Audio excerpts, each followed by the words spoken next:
अस्सलाम वालेकुम। तो आज हमारी जो है ओ लेवल्स की अकाउंट्स की पहली क्लास है।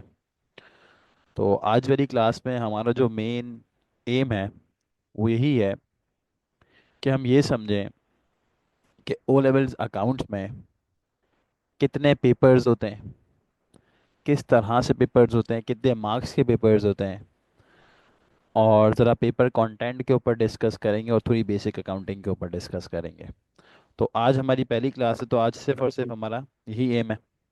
तो अगर मैं बात करता हूँ ओ लेवल्स अकाउंट्स की, तो ओ लेवल अकाउंट्स में बेटा हमारे पास जो टोटल है पेपर्स हैं, जो एग्जामिनर टेस्ट करता है बेटा, वो दो पेपर्स टेस्ट करता है, पेपर 1 और पेपर 2,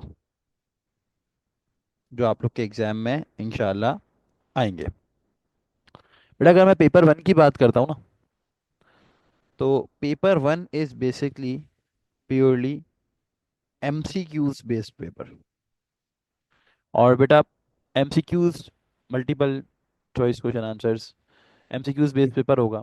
और जो टोटल आप लोग के एमसीक्यूज टेस्ट होंगे वो टेस्ट होंगे बेटा टोटल 35 एमसीक्यूज। हर एमसीक्यू बेटा 1 मार्क का होगा। तो इस तरह से बेटा टोटल आप लोग का जो पेपर होगा ये होगा बेटा 35 मार्क्स का। और इसमें एग्जामिनर आपको टाइम देगा बेटा 1 आवर 15 मिनट्स। तो हार्डली आपको हर एक एमसीक्यू 2 से 2.5 मिनट में सॉल्व करना है, जो कि ईजी होता है। वेयर एज बेटा अगर मैं पेपर 2 की बात करूं, तो पेपर 2 इज बेसिकली सॉल्विंग वाला पेपर, फाइनेंशियल अकाउंटिंग का पेपर बेटा।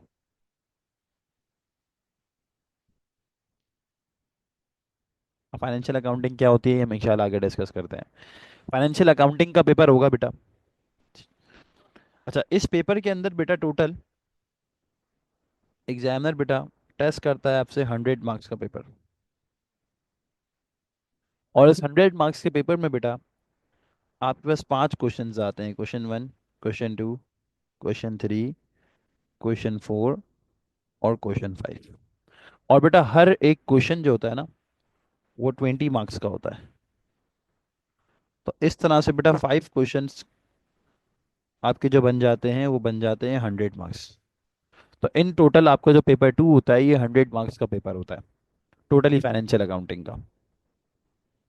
अच्छा, इस पेपर का जो टाइम होता है बेटा हमारे पास वो होता है बेटा 1 आवर 45 मिनट्स, यानी कि बेसिकली 105 मिनट्स का टाइम होता है बेटा आपके पास। सही है। तो बेटा अगर मैं ट्रिक बात करता हूँ ना, तो टिप यही है कि जब आप पेपर 2 फाइनेंशियल अकाउंटिंग का पेपर इंशाल्लाह दोगे, तो ये याद रखना कि आपको हर एक question, question 1, question 2, question 3, question 4, question 5, हर एक क्वेश्चन बेटा 20 मिनट में सॉल्व करना है। अगर आप हर एक क्वेश्चन पे, ईच क्वेश्चन पे 20 मिनट्स लगाओगे, तो टोटल आपके जो 5 क्वेश्चन है बेटा वो 100 मिनट्स में इंशाल्लाह फिनिश हो जाएंगे। और 100 मिनट्स में इंशाल्लाह आपका पेपर ख़त्म हो जाएगा। पेपर का जो टाइम है बेटा वो 105 मिनट्स है, और आप पेपर कंप्लीट कर लोगे इंशाल्लाह 100 मिनट्स में। जो रेस्ट 5 मिनट्स बचेंगी बेटा, इंशाल्लाह बेटा वो हम टाइम लगाएंगे पेपर की रीचेकिंग में। रीचेक करेंगे और इंशाल्लाह एग्जामिनर के हवाले कर देंगे। तो अगर हम ओ लेवल्स अकाउंटिंग में बैठते हैं बेटा पेपर देने, जो आप लोग बैठोगे, तो उसमें टोटल दो पेपर्स हैं, पेपर 1 जो एमसीक्यूज बेस्ड पेपर, और पेपर 2 जो टोटली फाइनेंशियल अकाउंटिंग का पेपर है, जिसमें 5 क्वेश्चंस आते हैं। अब बेटा अगर थोड़ी सी कंटेंट के ऊपर बात करते हैं ना, तो आज का बेटा जो सिर्फ हमारा मेन एम है वो बेसिकली बेटा यही है कि व्हाट इज अकाउंटिंग, अकाउंटिंग होती क्या है।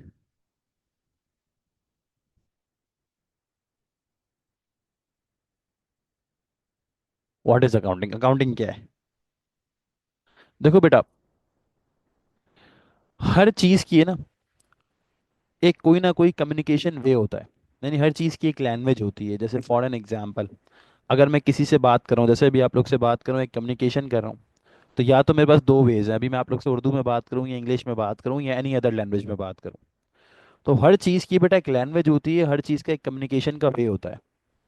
इसी तरह जब बेटा कोई बंदा बिजनेस करता है ना, तो जो बिजनेस में जो लैंग्वेज यूज होती है ना, वो अकाउंटिंग यूज होती है। किस तरह से? देखो मेरी बात सुनो। अगर तुम लोगों ने 100 मोबाइल बेचे, 100 अलग अलग कस्टमर, कंज्यूम करते हैं कि हमारा मोबाइल्स का बिजनेस है, और हमने 100 फोन्स बेचे 100 कस्टमर्स को, तो मैं किस तरह से अपनी बुक्स में लिखूंगा कि भाई मैंने इस बंदे को, एक्स नाम के बंदे को इतने का फ़ोन बेचा, वाई नाम के बंदे को इतने का फ़ोन बेचा, जेड नाम के बंदे को इतने का फ़ोन बेचा? तो ये मैं अपने पास रिकॉर्ड कर रहा हूँ। ये जो मैं रिकॉर्ड कर रहा हूँ ना, बेसिकली ये क्या है, इसको मैं रिकॉर्ड किस तरीके से करूँगा, बिजनेस की लैंग्वेज में रिकॉर्ड करूँगा। और ये जो बिजनेस की लैंग्वेज में मैं रिकॉर्ड करूँगा ना, वो बेसिकली क्या, अकाउंटिंग है। क्योंकि जाहिर सी बात है, अगर तुम 100 बंदों को मोबाइल भेज रहे हो तो तुम्हें कहीं ना कहीं लिखना ज़रूरी है। जाहिर सी बात है ना, जब भी तुम्हें पता चलेगा कि तुमने इन द साल एंड या इन द मंथ एंड कितनी सेल करी, यानी कितने गुड्स बेचे। तो इसको कहीं ना कहीं रिकॉर्ड करोगे, और इसको रिकॉर्ड किस तरह करोगे? जो रिकॉर्ड आप लोग करोगे ना, वो आप करोगे बिजनेस की लैंग्वेज में। और बिजनेस की लैंग्वेज क्या है? अकाउंटिंग। ठीक है। तो सबसे पहले तो अभी इस आज की क्लास में हमने ये सीखा कि अगर हम ओ लेवल्स अकाउंटिंग का पेपर देने बैठेंगे तो उसमें कितने पेपर्स होते हैं, और अकाउंटिंग होती क्या है, इन शॉर्ट। अब देखो बेटा, जो बिजनेस की लैंग्वेज है ना, वो हम इंशाल्लाह आगे जितनी भी वीडियोज आएंगी, और अभी जितनी भी हम सीखेंगे, पूरा टॉपिक कंटेंट पूरा सिलेबस करेंगे, इस पूरे कंटेंट में हमारा एम यही होगा कि हम इस बिजनेस की लैंग्वेज को सीखें। कि भाई अगर कोई भी चीज़ मैं रिकॉर्ड कर रहा हूँ, तो उसको मैं रिकॉर्ड किस तरह से करूँ, यानी बिजनेस की लैंग्वेज सीखेंगे। और लैंग्वेज सीखने के लिए आप लोग को मेरा थोड़ा सा साथ देना पड़ेगा। अब अगर ये लैंग्वेज हम स्टार्ट करते हैं ना, तो इस लैंग्वेज का पहला एम क्या है? पहला एम ये है कि बेटा, अगर हम अकाउंटिंग स्टार्ट करते हैं ना, तो अकाउंटिंग के जो है ना बेटा, 5 पिलर्स हैं जो हमें समझना ज़रूरी है।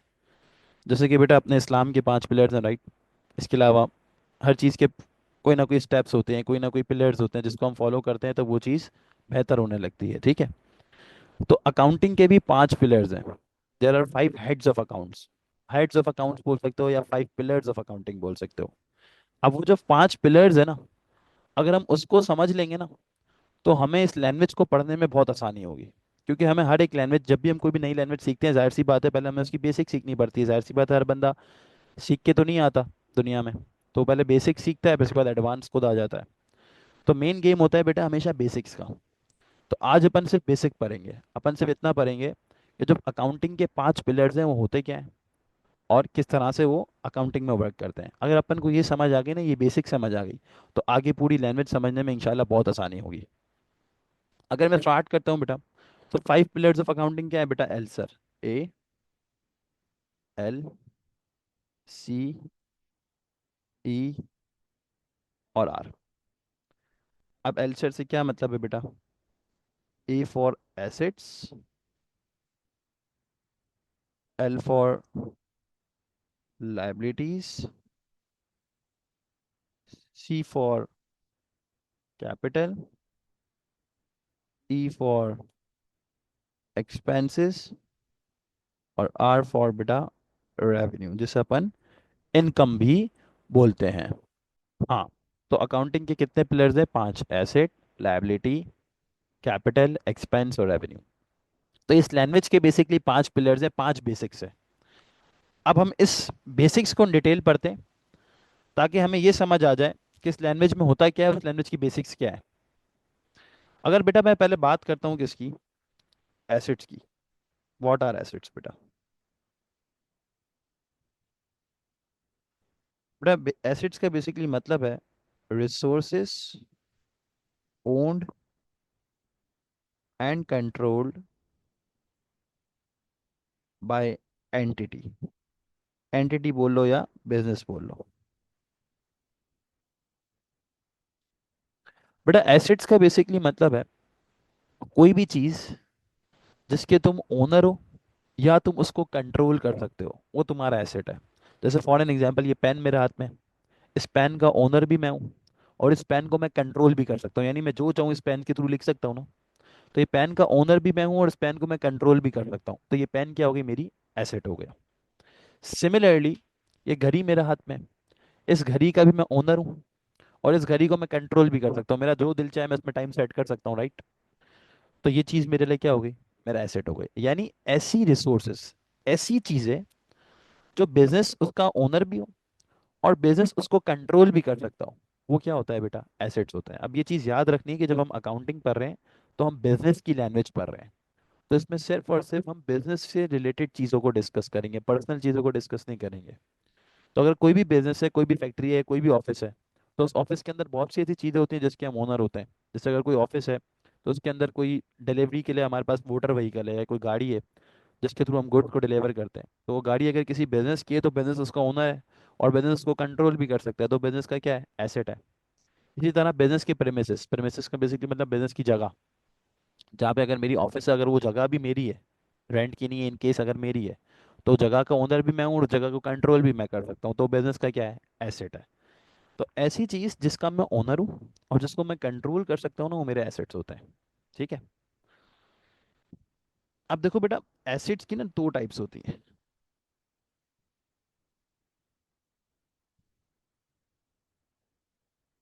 बेटा पहली जो टाइप होती है वो होती है नॉन करंट एसेट्स,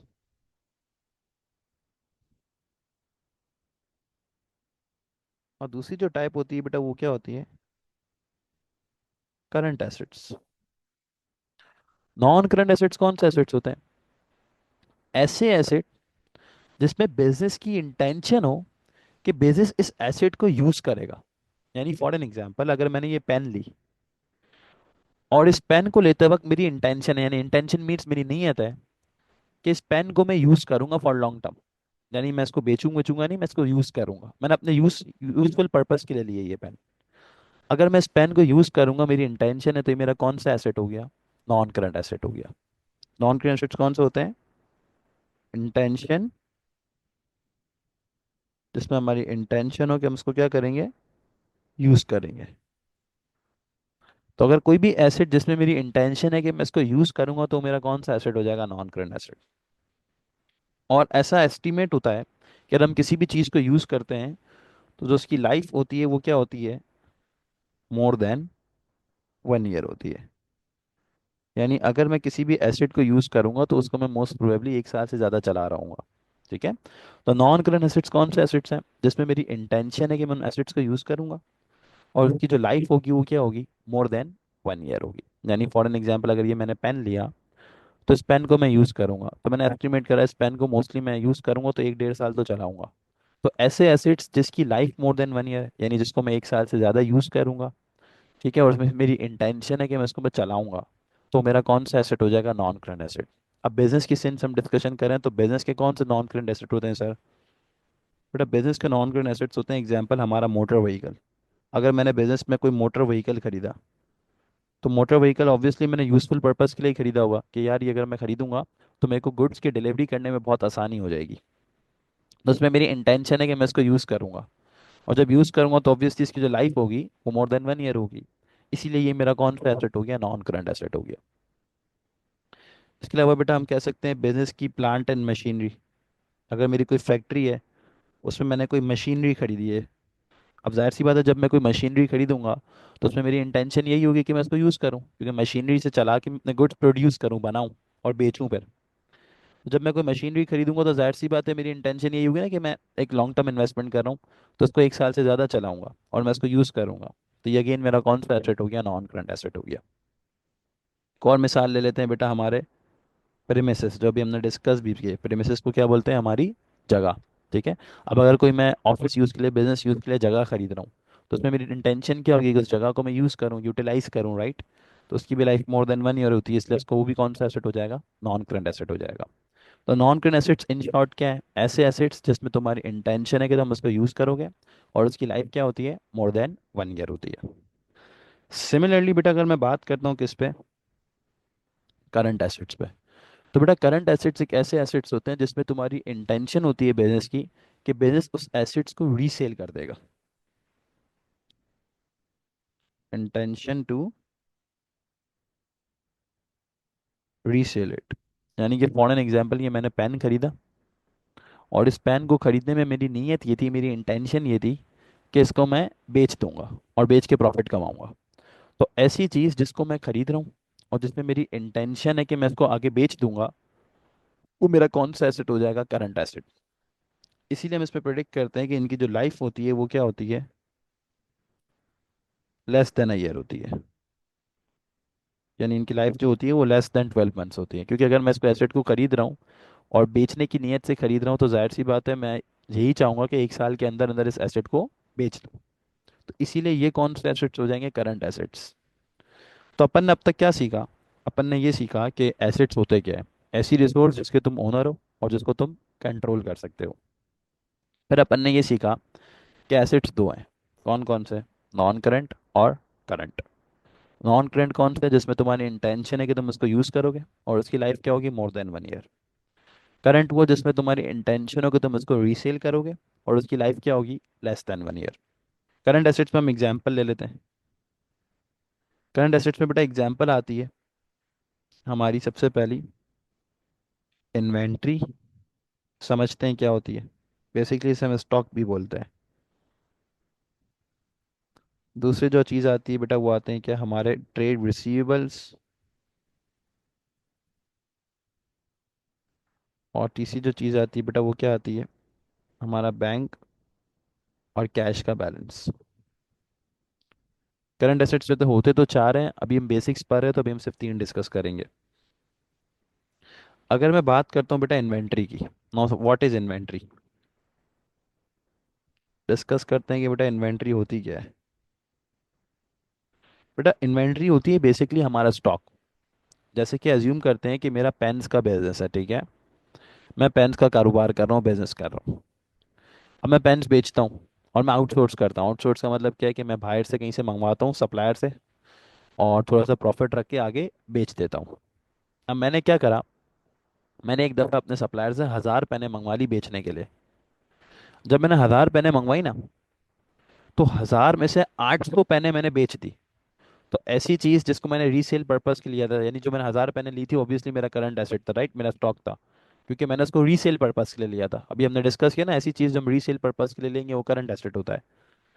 तो मैंने 1,000 पेनें मंगवाई जिसमें से 800 मैंने अल्हम्दुलिल्लाह बेच दी। लेकिन 200 पेन्स बच गई और नहीं सेल हुई। तो 200 जो पेन्स बच गई वो क्या है, मेरा स्टॉक है, मेरी इन्वेंट्री है। तो इन्वेंट्री का क्या मतलब है, स्टॉक जो आपका पड़ा हुआ है और उसमें आपकी नीयत क्या है कि आप उसको भी बेचोगे। जैसे अगर मेरी 200 पेनें बच गई, मेरा स्टॉक बच गया, तो उसमें मेरी इंटेंशन क्या होगी कि 200 की 200 पेनें चलाऊं, यूज़ करूं, नहीं ना। इंटेंशन यही होगी कि इन 200 पेनों को भी रीसेल करूं, बेच दूं। इसलिए ये कौन सा एसेट हो गया बेटा, मेरा करंट एसेट हो गया। तो इन्वेंट्री क्या है, ऐसा, ऐसे गुड्स, ऐसा स्टॉक जो कि हमने किस पर्पज़ के लिए रखा हुआ है बेटा, रीसेल पर्पज़ के लिए लिखा हुआ है, ठीक है। सही है ना। तो सॉरी, तो इन्वेंट्री क्या है, आइटम्स बॉट, या हमने कहीं बाहर से खरीदे या हम खुद बनाए, और manufactured to resale it to customers. सही है भाई। तो ये इन्वेंट्री होती है। तो इसलिए किस तरह, क्योंकि हमारा ट्रेड रिसीवेबल ही हमने डिस्कस कर लिया और इन्वेंट्री क्या होती है हमें समझ आ गया। दूसरी जो चीज़ हमारे करंट एसेट्स होते हैं वो क्या होते हैं, वो होते हैं हमारे trade receivables. Now what are trade receivables. Trade receivables बेटा वो लोग होते हैं जिनसे हमें पैसे लेने होते हैं। किस तरह, ज़रा डिस्कस करते हैं। देखो अज्यूम करो कि ना मैं कोई गुड्स बेच रहा हूँ, अपन पेन की मिसाल ले रहे हैं तो अपन पेन पे ही चलते हैं। अज्यूम करो मेरा ये एप्पल पेन्स का काम है, ठीक है, और ये मैं पेन्स बेचता हूँ। अब मेरे पास पेन बेचने के ना दो तरीके हैं, कोई भी चीज़ बेचने के दो तरीके होते हैं, हमेशा याद रखना। कौन कौन से, एक तो तरीका ये होता है कि मैं कस्टमर को पेन बेचूं और उससे फौरन पैसे ले लूं। ये जो तरीका मैंने क्या, इसे बोलते हैं कैश सेल्स। क्या बोलते हैं, कैश सेल्स। यानी मैंने पेन बेची और सामने वाले बंदे से फौरन पैसे ले लिए, यानी कि मेरे पास कस्टमर आया, मैंने उसको तो ये पेन दी और मैंने उससे पैसे ले लिए। तो ये कौन सी सेल है, कैश सेल। दूसरी भी सेल आती है एक, दूसरी जो सेल आती है उसे बोलते हैं क्रेडिट सेल। कैसे, जैसे अज्यूम करो कि मेरे पास एक कस्टमर आया, मेरे पास कस्टमर आया और उसने बोला सर मुझे एक पेन चाहिए, लेकिन मसला ये है कि मेरे पास अभी पैसे नहीं है, मैं आपको पैसे 2 महीने बाद दूंगा। तो मैंने बोला यार सही है, नाराज नहीं हो, तू ये पेन रख ले, पैसे 2 महीने बाद दे देना। तो ये जो बंदा है जिससे मैं पैसे मांगूंगा, राइट, अब मैंने इसको क्रेडिट सेल्स करी है, उधार पे गुड्स बेचे हैं। तो जो बंदे से मैं पैसे मांग रहा हूँ ना बेटा, ये मेरा कौन हो गया, ये मेरा ट्रेड रिसीवेबल हो गया। जैसे अज्यूम करते हैं फैज़ान मेरे पास आया ये, और फैज़ान आया और फैज़ान ने बोला कि सर मुझे जो है आपसे पेन खरीदनी है, लेकिन मसला ये है कि मेरे पास जो है पेन खरीदने के पैसे नहीं है, लेकिन 2 महीने बाद पैसे आ जाएंगे। तो मैंने बोला फैज़ान कोई मसला नहीं है, तू पेन रख ले, पैसे 2 महीने बाद दे देना। तो फैज़ान अब मेरा कौन हो गया? फैज़ान अब मेरा ट्रेड रिसीवेबल हो गया, जिससे मुझे पैसे लेने हैं। अब मैं फैज़ान को ये तो नहीं बोलूंगा फैज़ान रख ले पैसे नहीं दे, ऐसा तो नहीं है। बिजनेस करने बैठा हूँ, पैसे तो फौरन लूंगा उससे। तो मैं से पैसे लूंगा। तो फैज़ान मेरा कौन हो गया? फैज़ान मेरा ट्रेड रिसीवेबल हो गया, यानी वो बंदा जिसको मैंने गुड्स उधार पे बेचे और मैं उससे पैसे मांगता हूँ। तो ऐसे लोग जो तुम्हारे रिसीवेबल्स होते हैं, जिससे तुम पैसे मांगते हो ना, वो तुझसे क्या बोलते हैं बेटा? उसे बोलते हैं ट्रेड रिसीवेबल्स, जिसका दूसरा नाम होता है डेटर्स। लिख देता हूँ बेटा, दूसरा नाम क्या होता है बेटा इनका? डेटर्स। ठीक है। वो लोग जिनसे हमें पैसे लेने हैं, वो लोग जिनको हमने गुड्स उधार पे बेचे हैं, यानी क्रेडिट सेल्स करी हैं। ठीक है। अब ये हमारे ट्रेड रिसीवेबल्स होते हैं, क्योंकि हम इनसे पैसे साल के अंदर अंदर ले लेते हैं, राइट। तो इनकी जो लाइफ होती है वो लेस देन 1 ईयर होती है, इसलिए हमारे ये करंट एसेट्स होते हैं। तो ये कौन लोग हैं? The person whom we have sold goods on credit। ऐसे लोग जिनको मैंने गुड्स उधार पे बेचे हो और उनसे मुझे पैसे लेने हो, उनको क्या बोलते हैं बेटा? Trade receivables. ठीक है।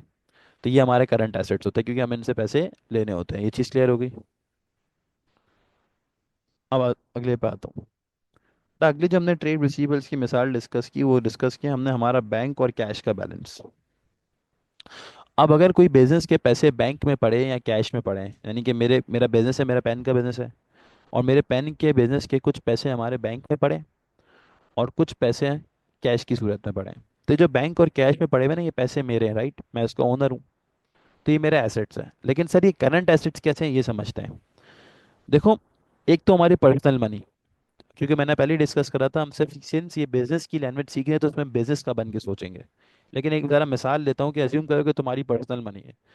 तो बच्चे बोलते हैं कि सर हम पर्सनल मनी तो हमारे बैंक और कैश में ज़रूरी तो नहीं है 1 साल से कम के अंदर सेव करें, हम तो ऐसा होता है कि पैसे 2-2 साल तक सेव करते हैं। बेटा वो पर्सनल मनी आप 2-3 साल सेव करो। लेकिन जो बिजनेस के पैसे होते हैं ना, जो बैंक और कैश में पड़े हुए होते हैं, वो ऐसे 1-1 2-2 साल तक सेव नहीं होते हैं। उनकी रोलिंग हो रही होती है, यानी वो पैसे आ भी रहे होते हैं और पैसे जा भी रहे होते हैं, राइट। बिजनेस के पैसे बैंक और कैश में सेव नहीं हो रहे थे, क्योंकि बिजनेस की डेली एक्टिविटीज हो रही होती हैं, तो उसमें पैसे आ भी रहे होते हैं और पैसे जा भी रहे होते हैं। इसलिए इनकी जो लाइफ होती है वो लेस देन 1 ईयर होती है। इसलिए इनको भी क्या बोलते हैं? करंट एसेट्स बोलते हैं। ठीक है। तो बेटा, अब आज की क्लास में हमने ये डिस्कस किया कि एसेट्स क्या होते हैं। ऐसी रिसोर्स जिसका मैं ओनर हूँ, जिसको मैं कंट्रोल कर सकता हूँ। एसेट्स कितने किस्म के? Non current, current. Non current कौन? जिसमें मेरी इंटेंशन है कि मैं इसको यूज़ करूँगा। करंट कौन? जिसमें मेरी इंटेंशन है कि मैं इसको बेच दूंगा। करंट में 3 चीज़ें: इन्वेंट्री, मेरा स्टॉक; ट्रेड रिसीवेबल्स, जिनसे मुझे पैसे लेने हैं, ऐसे लोग जिनको मैंने क्रेडिट सेल्स करी है, गुड्स उधार पे बेचे हैं; और तीसरा मेरा बैंक और कैश का बैलेंस।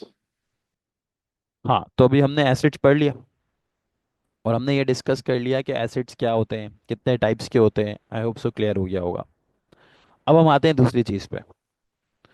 दूसरी जो चीज़ है बेटा, यानी दूसरा जो हमारा पिलर है, दूसरा जो हमारा हेड है, क्योंकि हमने सिंस डिस्कस किया था हम पूरी लैंग्वेज पढ़ रहे हैं और हमारा एम यही है कि हम पहले इस बिजनेस की लैंग्वेज के बेसिक्स पढ़ेंगे। तो हमने पहली बेसिक में ये पढ़ा कि एसिड क्या होते हैं। दूसरी जो चीज़ आज हम पढ़ेंगे वो क्या है? लाइबिलिटीज़। बाकी जो 3 चीज़ें ये इंशाल्लाह नेक्स्ट क्लास में पढ़ेंगे। दूसरी जो चीज़ पे आता हूँ बेटा, दूसरा जो पिलर है हमारी इस लैंग्वेज का, इस बिजनेस लैंग्वेज का, इस अकाउंटिंग का, वो क्या है बेटा? Liabilities. Now what are liabilities? बेटा लाइबिलिटीज को हम उधार भी बोल सकते हैं। खैर से उर्दू इतनी अच्छी नहीं है, लेकिन फिर भी लिख दिया, क्या बोलते हैं? उधार भी बोलते हैं। एसिड्स क्या होते थे? एसिड्स होते थे ऐसी रिसोर्सेज जिसका बिजनेस ओनर होता था और कंट्रोल करता था। लाइबिलिटीज क्या होती हैं? Resources owed by entity. वो ओन्ड था, ये ओड है। एंटिटी या बिजनेस। ओड मतलब बिजनेस के ऊपर उधार। तो लाइबिलिटी क्या है? जो बिजनेस के ऊपर उधार है, यानी बिजनेस को किसी को पैसे रीपे कर दें। यानी फॉर एन एग्जांपल, मैंने जो है फैजान से उधार पे कोई चीज़ खरीदी, तो मुझे फैजान को पैसे देने हैं, जाहिर सी बात है, तो ये मेरे ऊपर उधार है, मेरे ऊपर लाइबिलिटी है। ठीक है।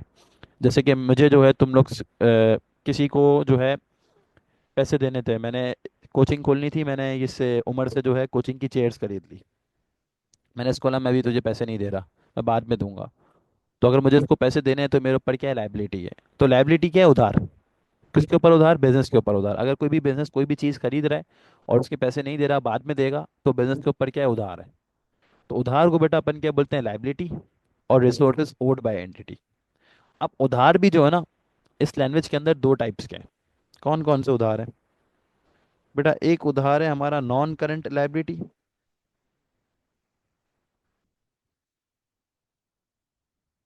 और एक उधार है बेटा हमारा करंट लाइबिलिटी।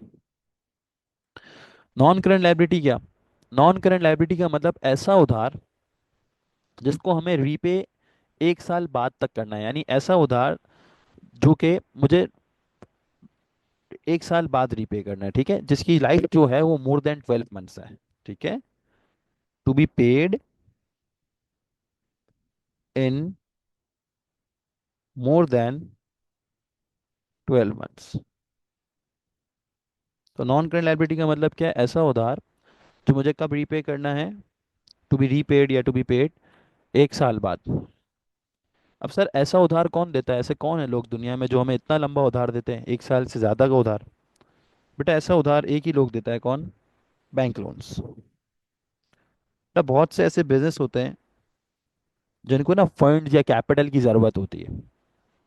तो वो फंड्स और कैपिटल की जब उनको ज़रूरत होती है ना, तो वो बैंक से जाके लोन ले लेते हैं। अब जाहिर सी बात है, जब वो बैंक से लोन लेंगे तो उनको बैंक को लोन रीपे भी करना है। और बैंक लोन्स जो होते हैं वो मोस्टली ज़्यादा के होते हैं, 2 साल या 3 साल या 4 साल या 5 साल में हमें बैंक को पैसे देने होते हैं।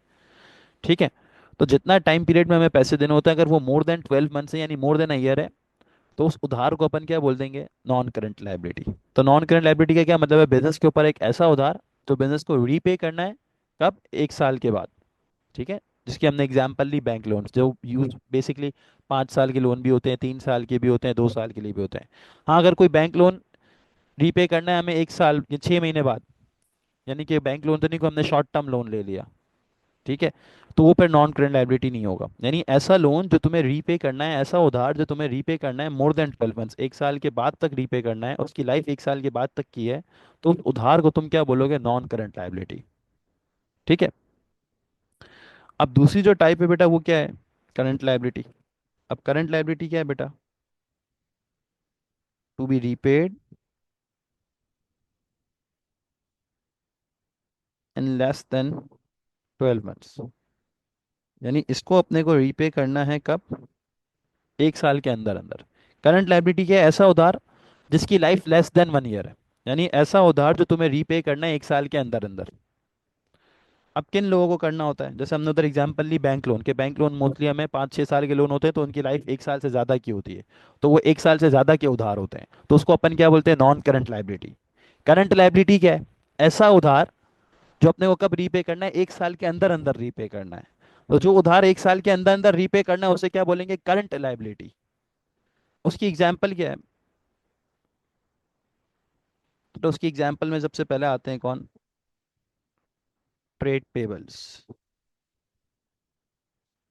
दूसरी जो चीज़ आती है बेटा वो क्या आते हैं, वो आते हैं बैंक ओवरड्राफ्ट। तीसरी जो चीज़ आती है बेटा वो क्या आते हैं, शॉर्ट टर्म लोन्स। और चौथी भी चीज़ आती है बट अभी हम डिस्कस नहीं कर रहे हैं, इन सब में भी बेसिक पढ़ रहे हैं। सबसे पहले डिस्कस करते हैं ट्रेड पेबल्स कौन होते हैं।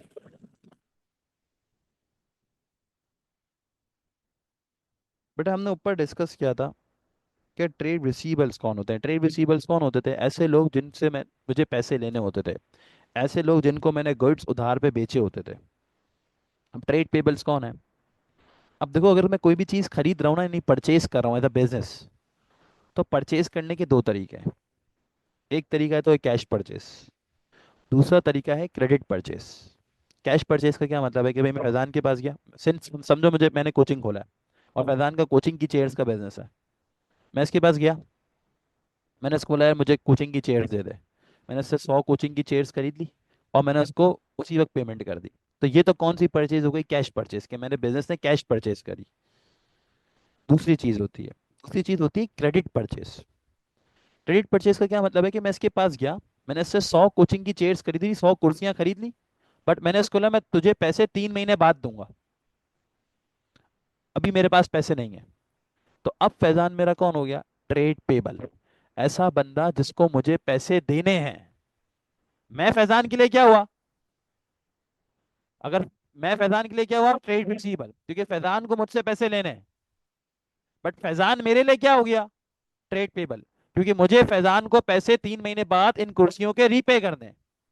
तो ऐसे लोग जिनसे मैं गुड्स उधार पे खरीद रहा हूं, क्रेडिट परचेजेस कर रहा हूं, और उनको पैसे लेस देन 12 मंथ्स में रीपे करूंगा, तो वो कौन होते हैं? Trade payables. ऐसे लोग जिनसे मैंने गुड्स उधार पे खरीदे हैं, वो कौन हो जाएंगे? Trade payables. और ये कौन सी लायबिलिटी होती है? Current liability. तो अपन इसकी डेफिनेशन क्या लिखेंगे? दोज फ्रॉम विच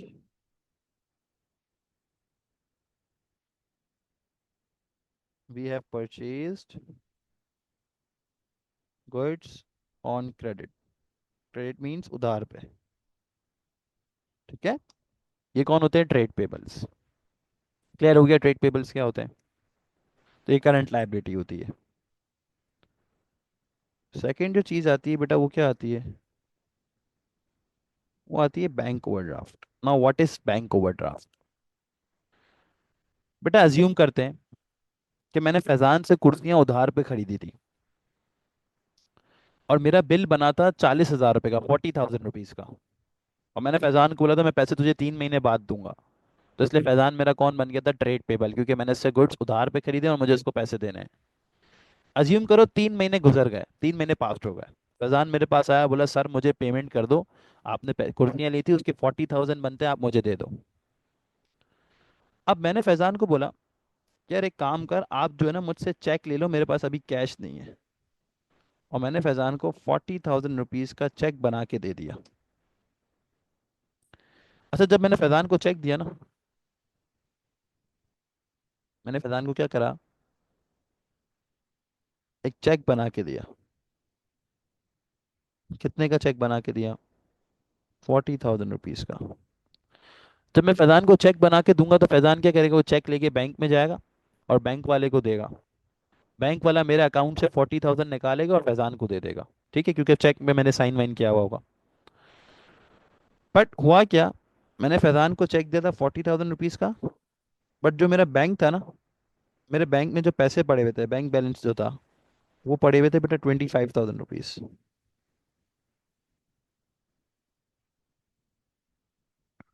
मेरे बैंक में कितने पैसे पड़े हुए हैं? 25,000 रुपीज। मैंने फैजान को चेक कितने का दिया है? 40,000 का। अब जब फैजान ये चेक लेके बैंक में जाएगा, तो बैंक वाला क्या बोलेगा? सर मैं आपको पैसे दूं कैसे? आप जिसका चेक लाए हैं उनके अकाउंट में तो इतने पैसे ही नहीं है। आपको 40,000 देने बट इनके अकाउंट में पड़े ही 25,000 है, तो हम तो आपको पेमेंट नहीं कर सकते। एक रीजन तो ये है। तो इससे क्या बोलते हैं? इसे बोलते हैं चेक का बाउंस हो जाना, चेक डिसऑनर्ड हो जाना, कि भाई चेक बाउंस हो गया क्योंकि मेरे अकाउंट में इतने पैसे नहीं थे। तो बैंक वाला फैजान को मना कर देगा। एक केस, एक सिनेरियो तो ये है कि भाई बैंक वाला बोलेगा कि भाई आप जिसका चेक लाए हो उसके अकाउंट में इतने पैसे नहीं है कि हम आपको दें, तो मेरा चेक क्या हो गया? बाउंस हो गया। एक तो सिनेरियो ये है। दूसरा सिनेरियो, दूसरा सिनेरियो ये है कि अगर कोई, मैं बहुत बड़ा बिजनेसमैन हूँ, ठीक है, यानी अगर मैं कोचिंग का शेयर्स कर रहा हूँ, मेरा एजुकेशन का बहुत बड़ा बिजनेस है, और मेरे बैंक वालों से ताल्लुकात भी बहुत अच्छे हैं, मतलब मैं उनका रेगुलर कस्टमर हूँ, मेरे अकाउंट में डेली की ट्रांजेक्शन हो रही होती हैं, मैं उनका रेगुलर कस्टमर हूँ और बहुत बड़ा बिजनेसमैन हूँ, उनको मुझ पर ट्रस्ट है बैंक वालों को। तो बैंक वाले बताऊँ क्या करेंगे? 25,000 रुपीज़ मेरे अकाउंट से निकाल के देंगे, और बाकी जो 15,000 रुपये बच गए ना, वो अपनी जेब से देंगे, यानी अपने पास से निकाल कर फैजान को दे देंगे। और मेरे अकाउंट का जो बैलेंस है वो क्या हो जाएगा? -15,000। क्या हो जाएगा?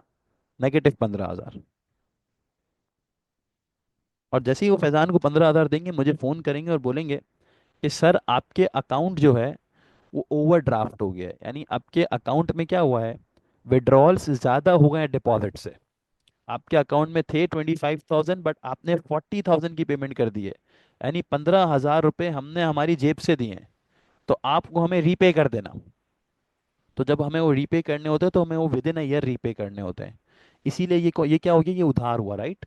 इसको इसलिए अपन क्या बोलते हैं, बैंक ओवरड्राफ्ट को करंट लायबिलिटी बोलते हैं, क्योंकि ये एक ऐसा उधार होता है जो हमें बैंक वालों को रीपे करना होता है। ये बैंक वालों की मेहरबानी है कि बैंक वालों ने